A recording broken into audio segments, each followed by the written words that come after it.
Okay,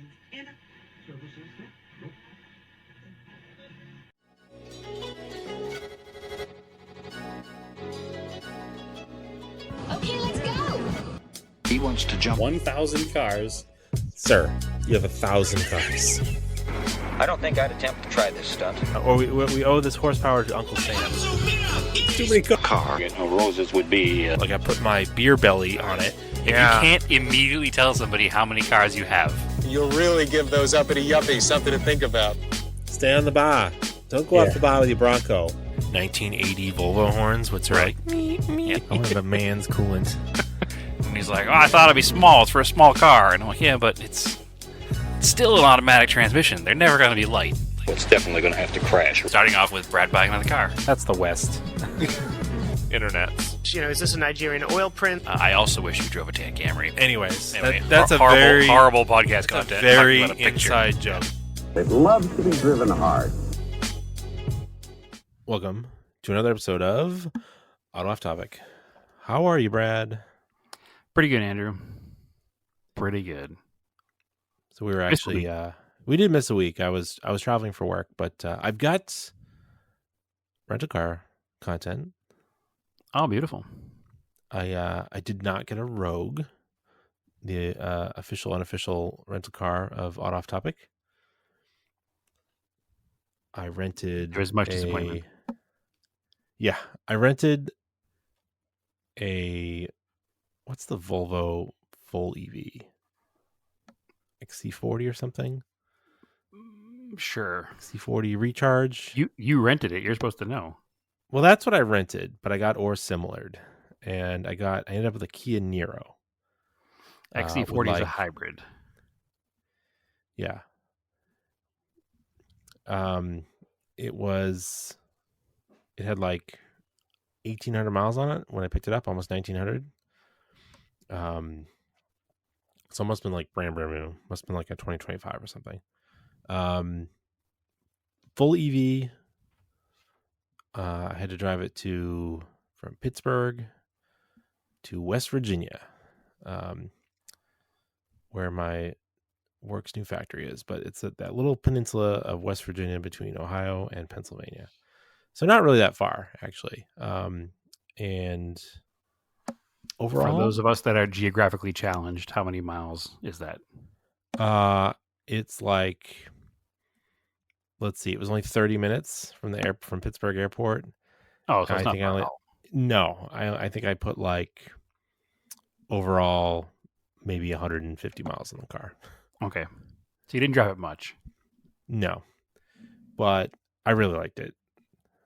Like compared to the Bolt that we had in Daytona, which I think is a really cheap EV. I think Bolts are like 36 to 40 or something MSRP. Do they still make them? I don't even know. I think the Niro is closer to like 45 or 50. So it looks like you can buy a 2024 Kia Niro EV. I just pulled it up real quick just to see. EV Wind. My local dealer has a brand new one listed for $32,136. Oh, that's not bad actually.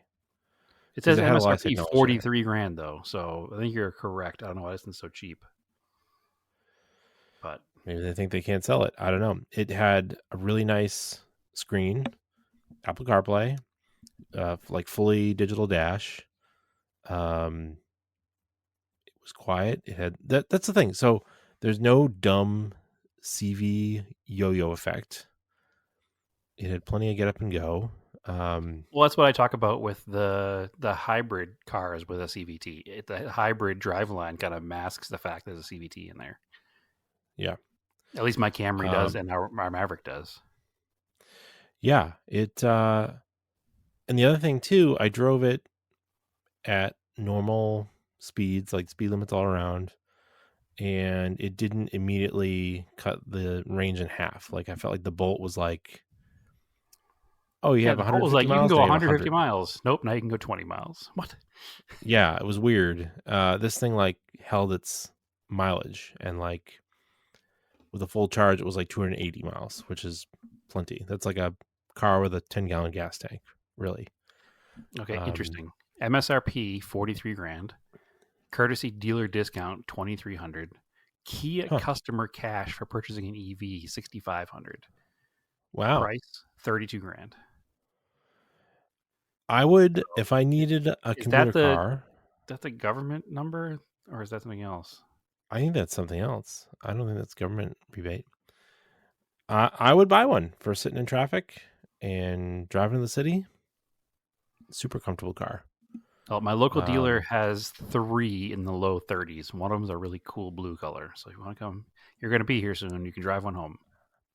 Yeah, I don't know if I want to drive across country, but as a little commuter car, not a bad car at all. It was cool. It was quiet. It was smooth. I mean, visually, it basically looks like a weird version of the Crosstrek you already own. Like it's the same basic small, tall hatch shape. It's got really weird taillights, but but it was a great car. I liked it, and then a pretty car, that's for sure. Easily, it was so well.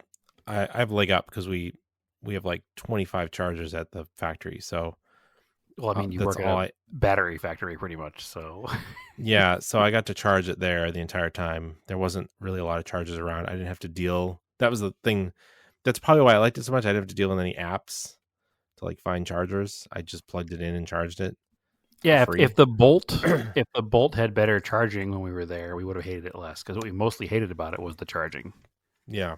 That's what made this so nice, was the charging was easy. I literally plugged it in, went into work all day, came in, it was charged, came out, it was charged. So, and that's what you want to do. You want to charge while you're doing something else. So, but anyway, that's I mean, that's the ideal scenario for anybody buying an electric car, is having a charger at work. Yeah. So that's or one at home. Indicator. As long as it charges while you're doing something else. That is what makes it useful. Until it gets faster. Yes. So yeah, that's rental car off topic. I would recommend a Kia Niro if you're looking for a small EV. Yeah, and at 30 grand, I don't think you can get anything else in that price range that's that size. I don't think it has super fast charging that some of the more expensive ones have, but it didn't seem to charge very slowly either. And the bonus thing is you're buying a Kia and not having to deal with replacing an engine under warranty later. It has some ridiculous battery warranty, though, I believe. Both the Hyundai and the Kias. They're like 10-year 100 on the batteries. Well, that would make sense, because Kia and Hyundai have always had that 10-year 100 powertrain warranty, so it would make sense that they carried it over here. So I was actually talking to a Hyundai Kia dealers today about the old Kia Hyundai engine issues that they had from like 11 to 19. Yeah, because we still have a Hyundai here in the family. Naomi's daughter has a 16 Sonata, and it's burning about 4 quarts of oil every 800 miles. Oh, yeah, but they've extended. It's not really a warranty; it's more like response to a class action. They will not do anything about it. Okay. They will not repair it. They won't do anything until the engine ceases to exist. Once the engine ceases, they will give you a new engine, as long as you have your ownership history and your oil change history for the past year. So the dealer. So you can't just run out of oil. Well, you can, because that's what the problem is. But because it's burning oil, that doesn't constitute getting a free repair. When it burns enough oil that it no longer runs, you get a free repair. Okay. Right. Which seems weird to me, because they could probably do it preventatively. But what do I know? So I guess they had to crack down because people were buying cheap, blown up Sonatas and Elantras and Optimas And Kia dealers hate this one weird trick. Yeah, exactly. So they had to crack down that you have to have owned the car for a certain period of time, and you have to have a maintenance history of at least the past year in order to do it. So they're a little less open with the free engines now. But I was annoyed because she's young and she bought the car used. So even though it's a couple year older car, she still owes money on it, and it would suck if it blew up and you have nothing to show for it. So it's like, at least we have this like possibility of getting it replaced. And Naomi's old Hyundai lost an engine at like 100,000 miles. A similar story. So, and back then they also put a brand new engine in for her. And then we got rid of that car. It had like 240 something thousand miles on it. So the replacement motors are fine. It's just that they made that mistake for all those years somehow on the 4-cylinder engines. So hopefully we can get it taken care of somehow. But I also don't want to deal with like waiting for it to break down in the middle of nowhere and be towed somewhere. Like, why can't you just fix it preventatively? It seems odd. Ultimately what's going to happen. We have the history of the car. Why can't you just fix it? But so anyway, yeah, we've just been adding oil to it every couple of days. So yeah, maybe we'll just Steph's stop. Crosstrek is still randomly blowing blue smoke every once in a while, which is annoying. So I don't know what's up with that. Yeah. Well, we normally make this a podcast about old garbage cars. This whole entire podcast now is about new garbage cars.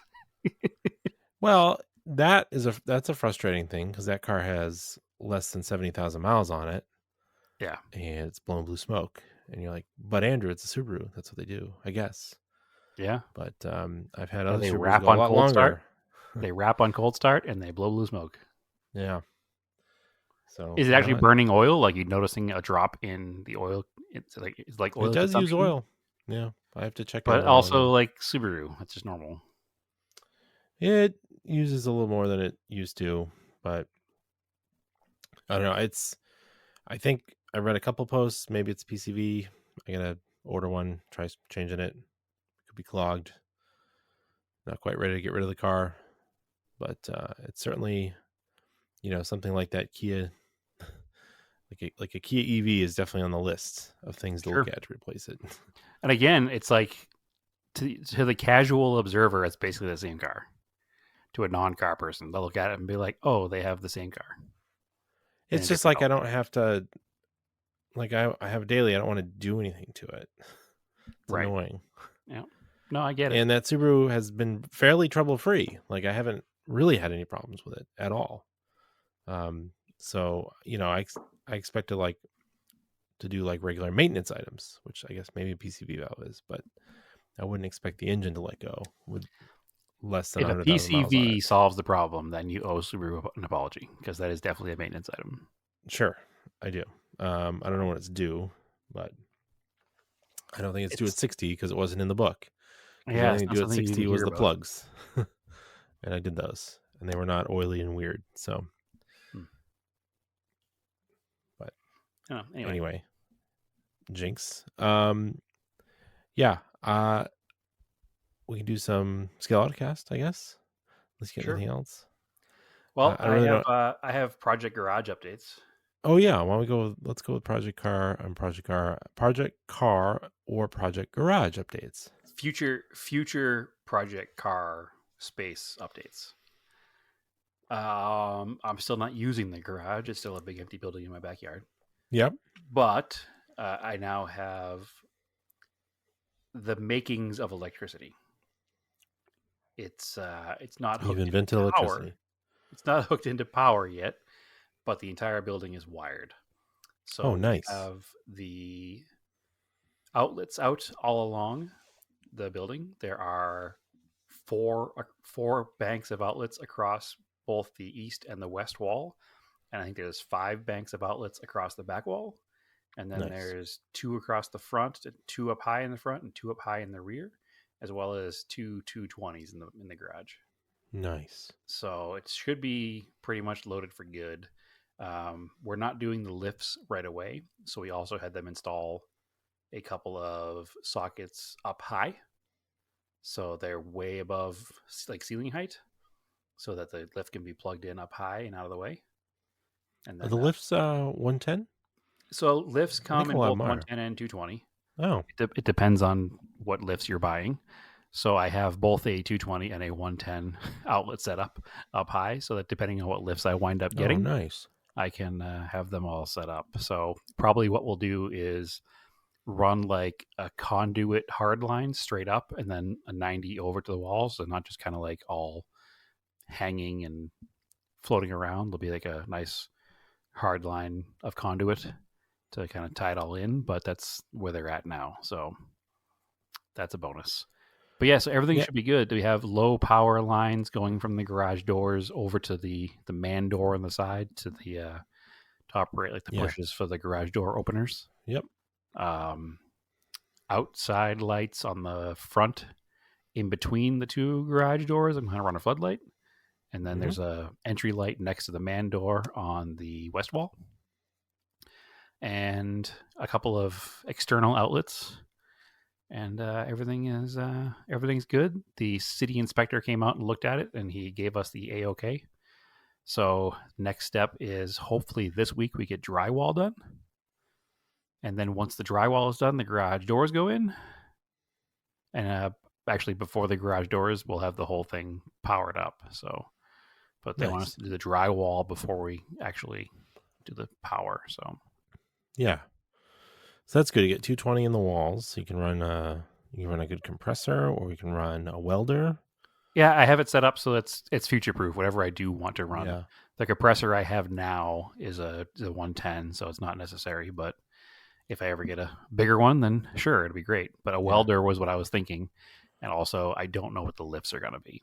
So, also we put in sockets up high on either side for the eventual mini splits as well. Hexagon lights.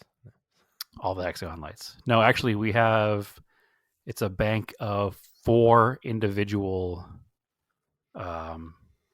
LED lights that hang on like a chain. They're commercial grade LED lights.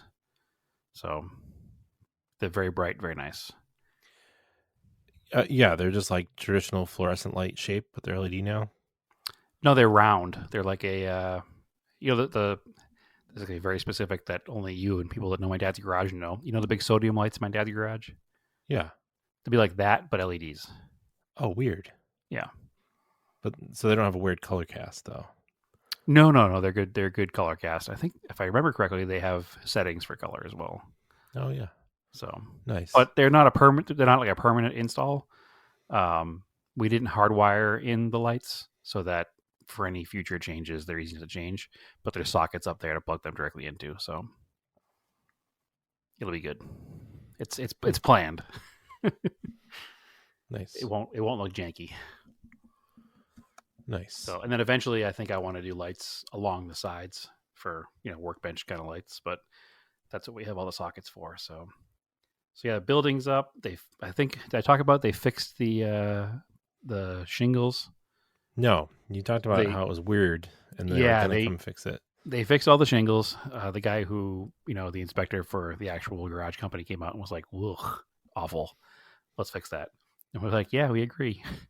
So they came out and they pulled all the old shingles and redid brand new shingles where the problem was. So far, no leaks. We haven't had serious rain yet, and it's hard to simulate rain. You can spray a hose on it, but it's not the same as a good windy rainstorm.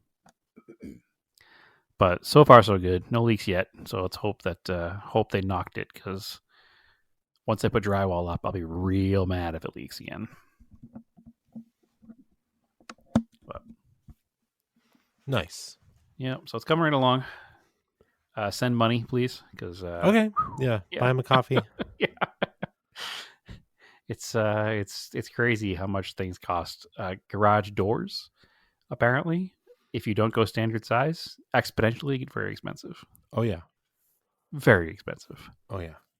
So also because of the garage door style that we're doing with the high clearance, also more expensive. So take whatever you thought it would cost to put in 2 garage doors and probably triple it. So yeah, I bet. Yeah, but they're going to be insulated, so that's nice. But still, it's not what was expected. It was an unexpected price. Please buy my cars.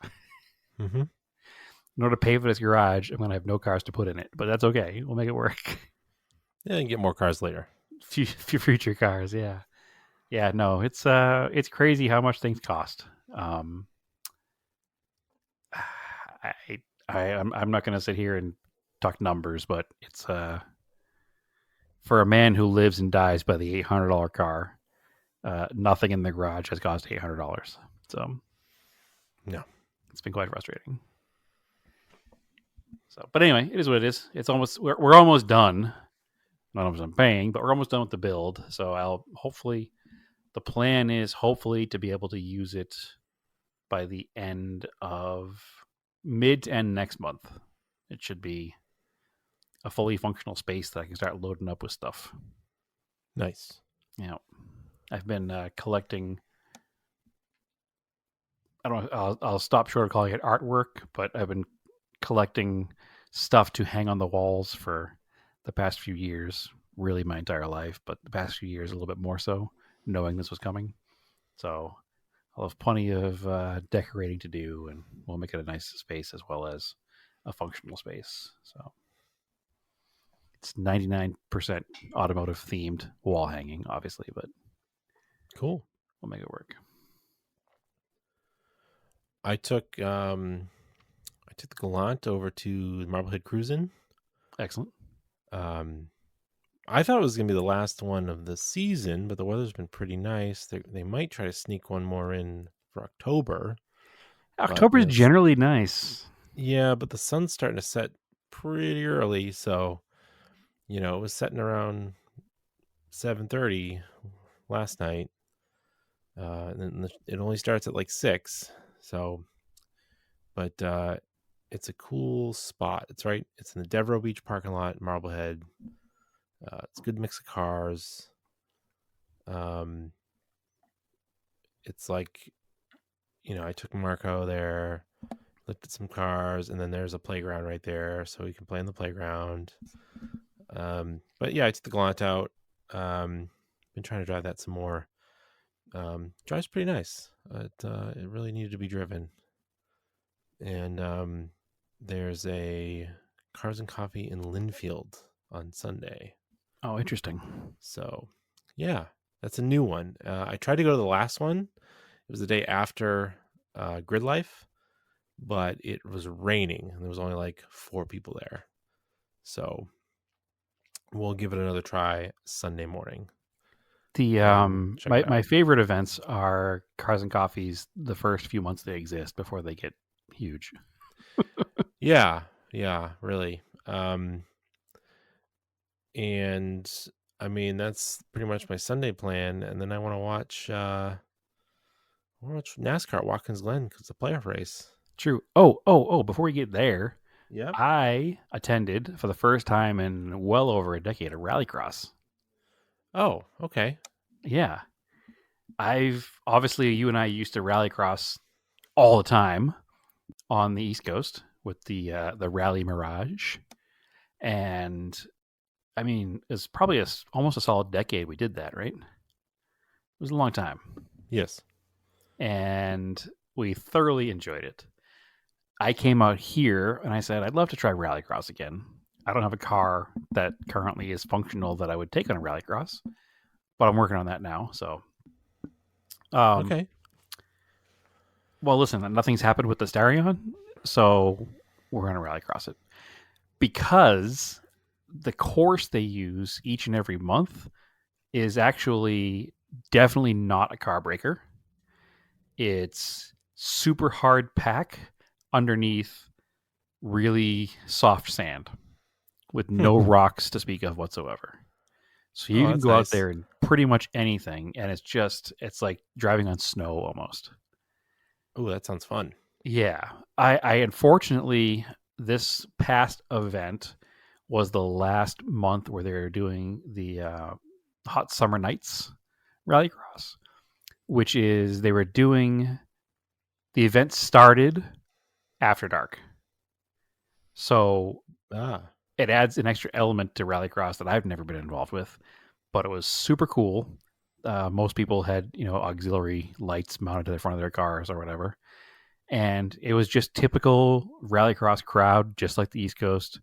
Run what you brung. There was everything there, from a guy his first time out ever in like a 2020 or 2019 Honda Accord sedan with a stick and stock all seasons, to a guy in a Honda Odyssey minivan on like truck tires that was way faster than he should have been for a Honda Odyssey minivan, to a couple of Lemons cars, a couple of actual full stage rally cars out there doing their shakedown for the Prescott Rally, and just people's, fun dirt street cars. Our friend Josh from Adventure Driven Design invited me along. It was his birthday weekend.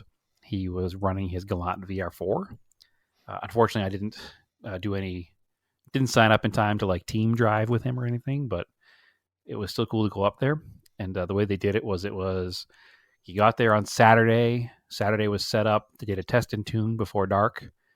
After dark was the actual event, and then everybody just kind of camps right there at the track afterwards. So it was a nice little like whole day, evening, and overnight, and then wake up in the morning, back up, and a few of us went into town and got some breakfast. So it was a super cool time, and I really got the bug bit. And because people talked about the fact that I came from the Rallycross community on the East Coast, I got volunteered to help out with stuff while I was there. So that was kind of cool, actually, being, a little bit more involved than just spectating. They had me out launching cars, basically, in the staging lanes, staging cars up. The interesting thing for the night rallies is that all of the cones had like little slits in the side of them, and inside of each cone was a red LED beacon, so that you could, obviously you can see it with your headlights, but you could see, ones further off in the dark that your headlights weren't quite on yet, with the LED beacons inside of them showing where the turns were. And all of us course workers had green flashing sticks and red flashing sticks, so that you could, flag cars in the dark. And then if there was a reason for a red flag on course, all the people would take out their red flashing sticks and wave those in the air, because the drivers can't see, obviously, a red flag because it's dark. So there were no real reasons for a red flag. There were 3 red flags the whole time. If you go into any section of the course and a cone is not set properly, you can stop your car and ask for a rerun. So that happened twice. And then one person was his first time see that out. in the dark. Well, you can see if there's no pointer cones. If you come into a turn and it doesn't tell you where to go, there's a cone, or there's no cone, and it's supposed to be a cone. So it was cool. It was that guy, a couple of those, and then there was a guy who brought out his Lemons car, who had never actually run anything but Lemons, and got lost his first time out because cones are very different than racetracks. So that caused a red flag too.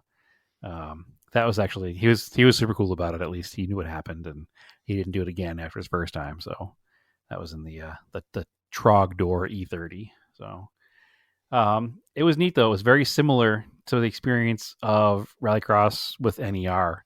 They had a tractor, they had a water truck. It was almost like I was just looking for Scott and Kathy the whole time. It was just the same kind of deal. So it was really neat. And hopefully one of the next few months, which are daytime now, they're 2-day events. So you still do the camp overnight on Saturdays. They're hopefully I can get out there and run the Starion. So we'll see. It all depends on all the other projects and the garage and the almighty dollar, but hopefully it'll happen. And as a bonus, the road to get out there is fun and nice too if you go the back way. So it's all good stuff. But yeah, so it's I forget what region it is, but it's SCCA backed as well. So everything was just very similar to what I'm used to. So it was kind of cool. was very easy to get back into it because of that. Even signing the waiver form felt familiar.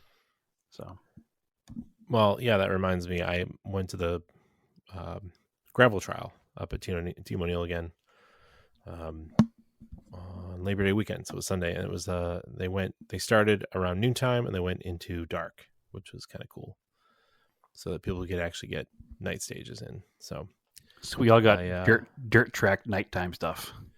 Yeah, I mean it's northern New Hampshire. It gets dark up there. So, but during the day we could see the Milky Way.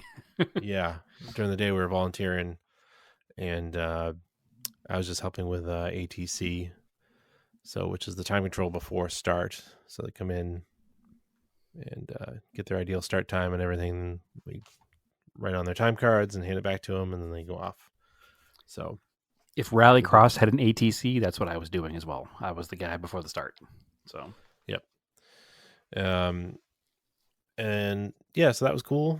That's pretty much the only motorsport stuff I've done. I haven't done any track days this year at all. I should probably maybe try to sneak one in. We'll see. Well, you've been busy with house stuff and all kinds of stuff too, so it's been a down year for car stuff in general, except for on my end, the garage, which is huge, obviously. But the actual car stuff has been down. There was a rumor, I was told, a certain club may have a hill climb at Club Motorsports in October because it is a high elevation gain track, but they may use it as a hill climb.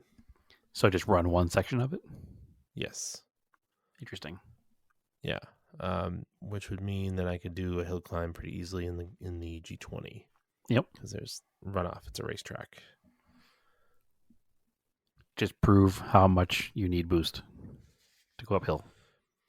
Yeah, I mean your least favorite part of Club Motorsports is the only part you'll be running. Well, actually, I've never run it. I only run Palmer, and Palmer is also a hill climb. You could do part of Palmer as a hill climb, and then have everybody transit back down to the bottom. It'd be kind of easy.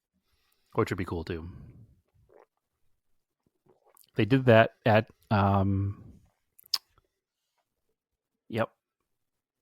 Seca this year. They did a hill climb there up the corkscrew. Okay. So maybe that's where these people got their ideas after watching that.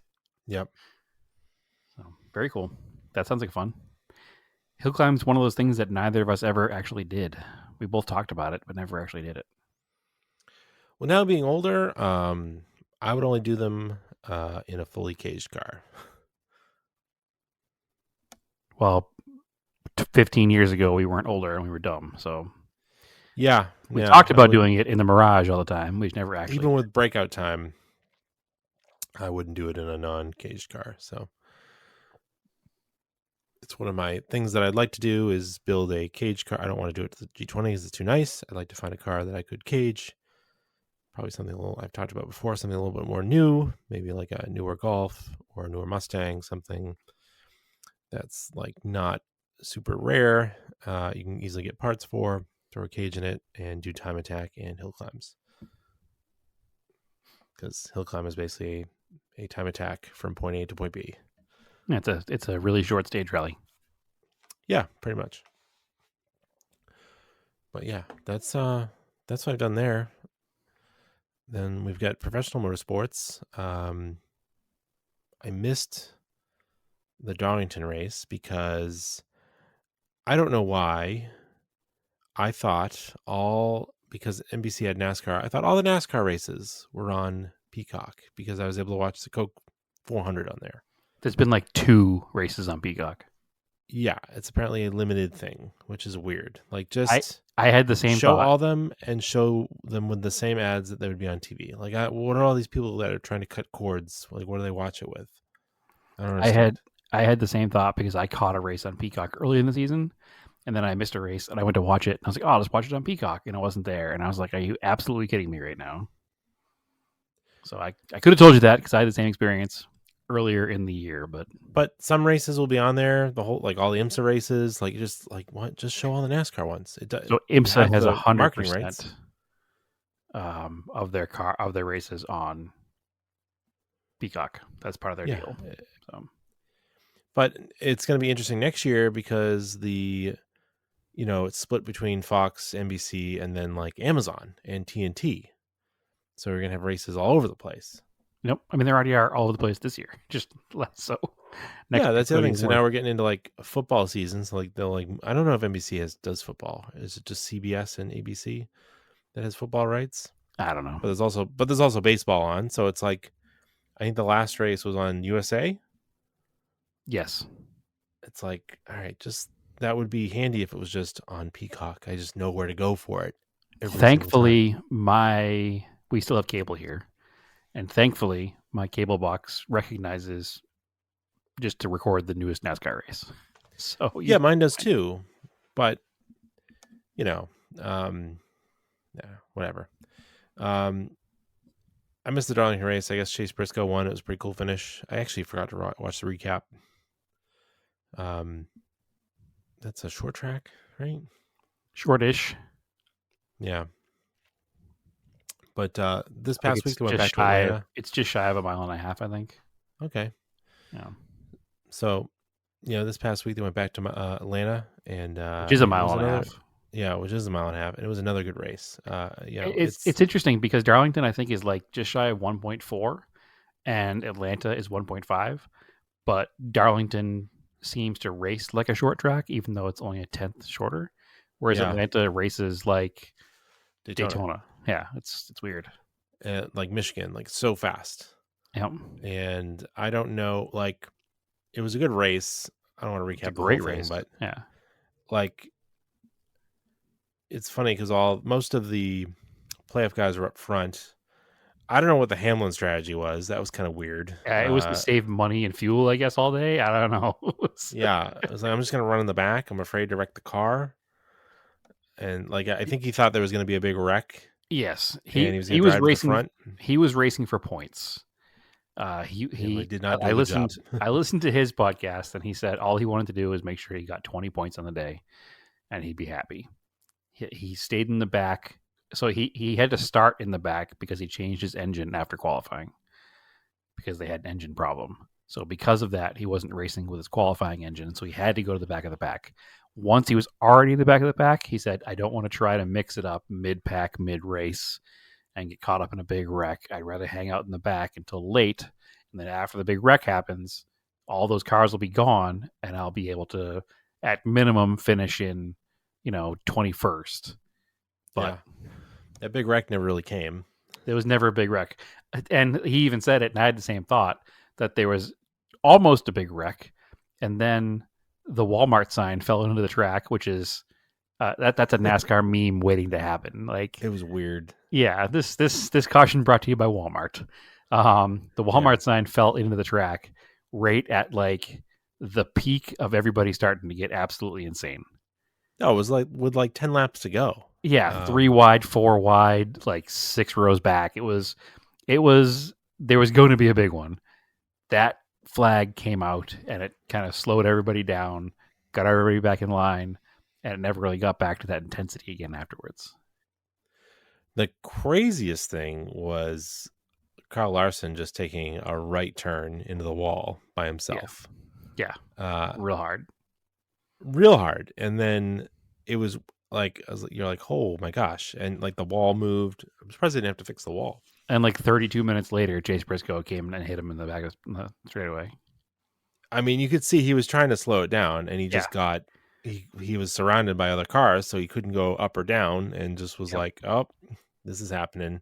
And they were also saying that there was a bunch of fluid down, so he couldn't turn hard because the car it was like hydroplaning basically. Yeah. Wow. So poor guy. I feel bad for Chase Briscoe. It really hurt his playoff chances. I don't really feel bad for Larson. He was number 1 in the points going in.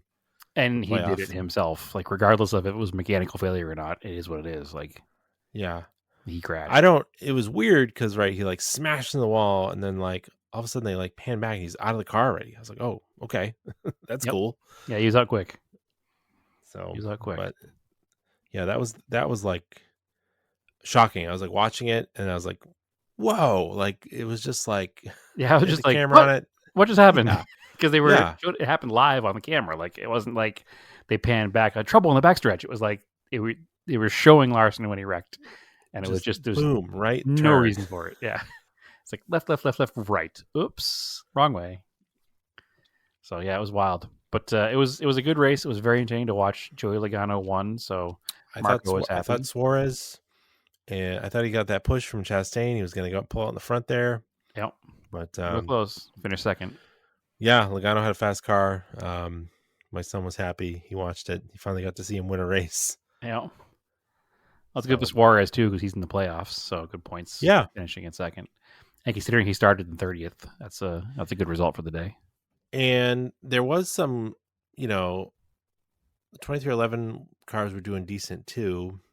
So that's the other thing I was thinking about after. I think Reddick finished 6th. Yeah.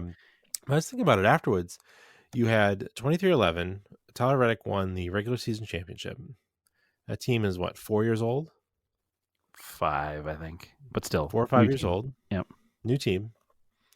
So beat legacy teams like Hendrick, sure, Penske, and then you had Trackhouse running up 1 and 2 for a little bit.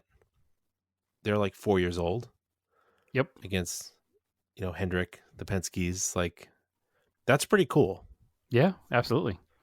And even the Roush team is not an old team, even though Roush has been around forever. That Roush, Fenway, Keselowski team hasn't been a team for 100 years.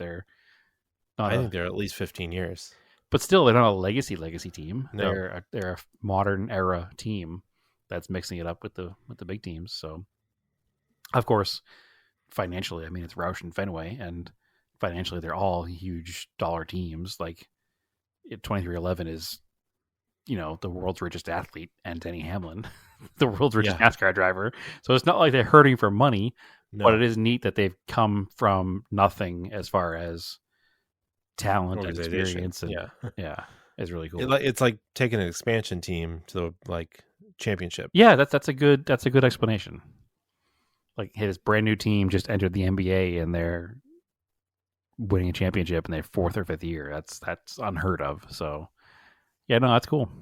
And it'd be cool if Reddick can take it all the way to be the actual season champion too, the full playoff champion. That would be awesome. So love to see that.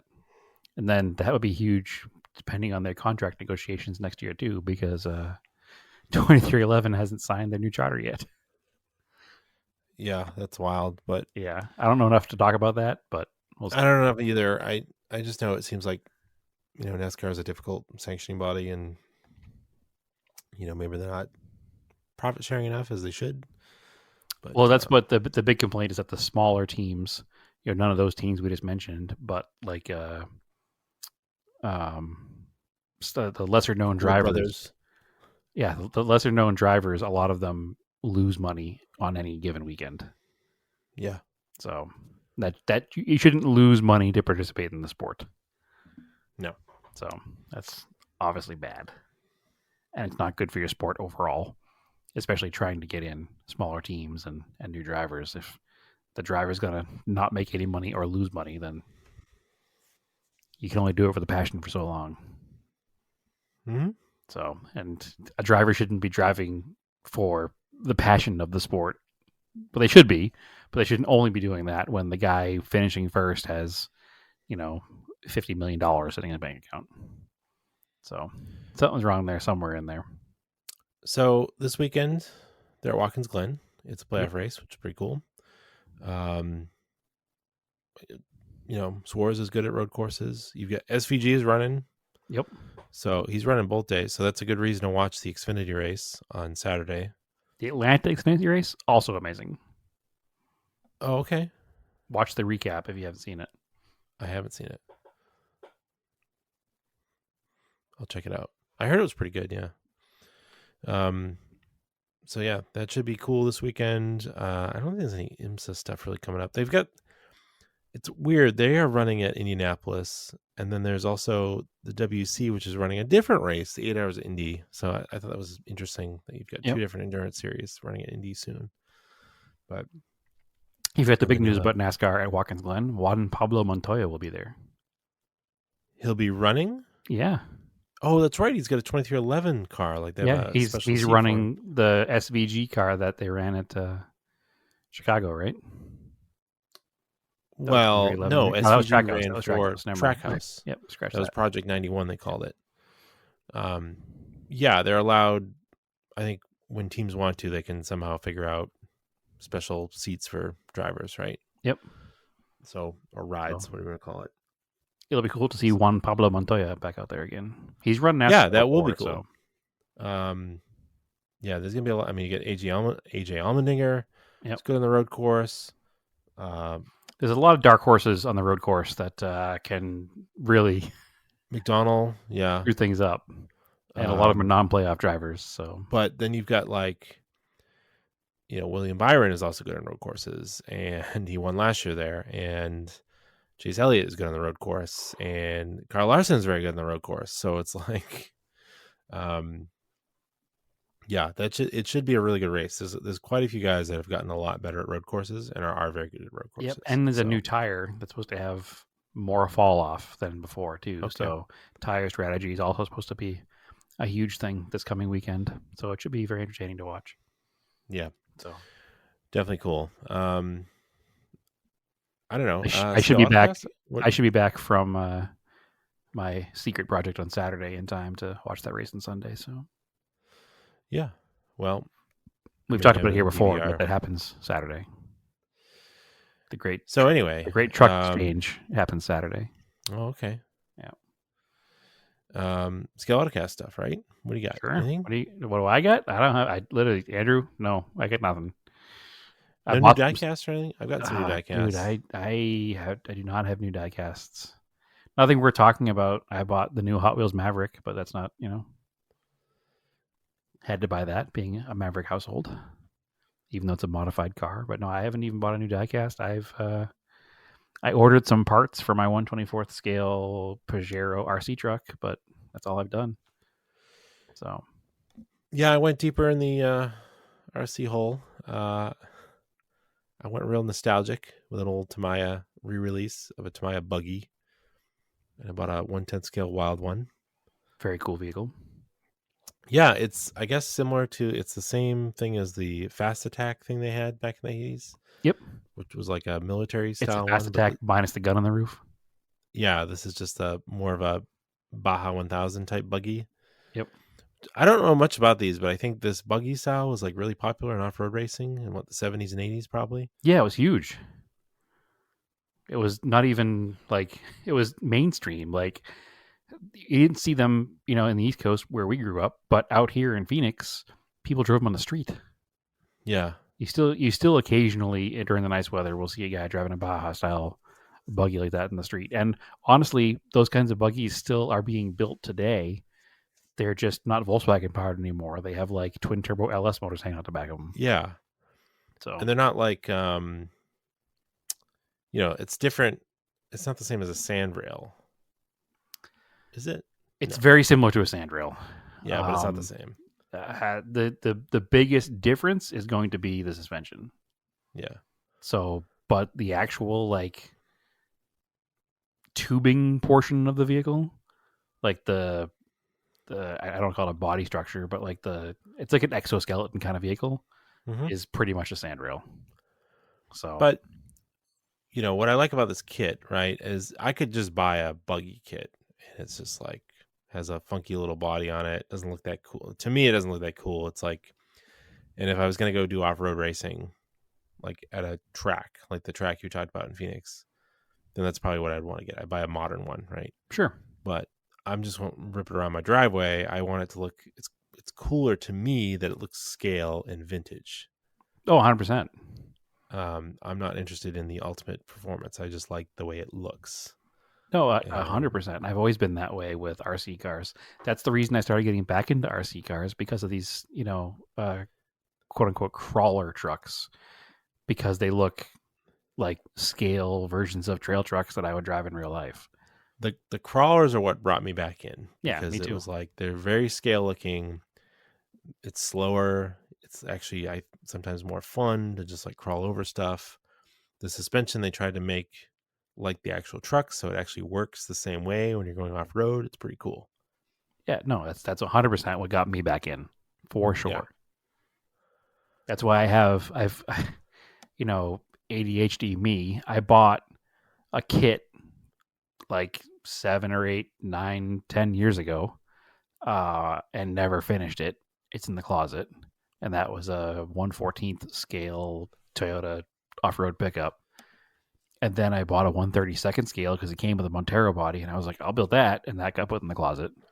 And then I bought a 1/10th scale, and I was like, oh, this would be cool to get a cool body for it to go. And then I put that in the closet. And then it wasn't until that ready to run 1/24th Pajero came out, and I bought that. So now I have 4 off-road vehicles of varying scales, and only one of them works so far. But it's gotten me now to get into all of it, and I've bought the things. Like it kept being like, oh, I bought this, and then I was confused by the new electronics because it had been 15 years or so since I played with an RC vehicle, and I couldn't figure out, the new battery tech and how to charge them and what kind of batteries to buy and all this stuff. And just getting that one ready to run vehicle and playing with it a little bit, and I was like, oh, I got to get back into this now.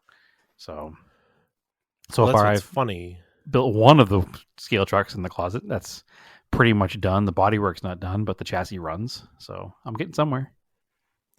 Well, that's funny. They must have just settled on in the late 70s, early 80s on 1/10 scale because it fit the electronics. I think the big issue with 1/10 scale is that it was the smallest size they could make that had scale performance. Right. Because when it comes to like the fast ones, anything smaller is hard to handle, and anything bigger is hard to have space for. So I think that's kind of where 1/10 scale came from. I'd have to dig into the actual story there. It has space for the original style electronics. Like this chassis for the Wild one, like you're looking at it, it has like space for receiver batteries, it has space for the mechanical speed controller. Yep. And now with the new stuff that's so much smaller, it'll have like a ton of extra space that just doesn't get used. It's funny, they just didn't update or take away any of that stuff. They just simply used the same molds and re-released it. Yeah, there's no reason to, because you don't need it. Everything is now smaller. And it just, because it does say like on the chassis, it's like copyright 84, which is cool. So very cool. As old as you. Yeah. But this kit's cool because it has like aluminum shocks, like the bodies are aluminum. It's got a couple carbon fiber bits that came with it. I ordered some bearings for it. I put a set of bearings in it. I almost bought, there was a Blockhead Motors version, which is apparently like a lifestyle brand in Japan that did a deal with them, but I thought it would be too nice to like actually run around. Like it's more like a pretty shelf model, so I didn't want to buy that one. So the other reason why I like this one too is it uses a clear Lexan body, so I don't have to paint a polystyrene body. Right. So I can just paint it from the inside. I'm going to do a different color than the black, contrasting color, but still make it look kind of 80s.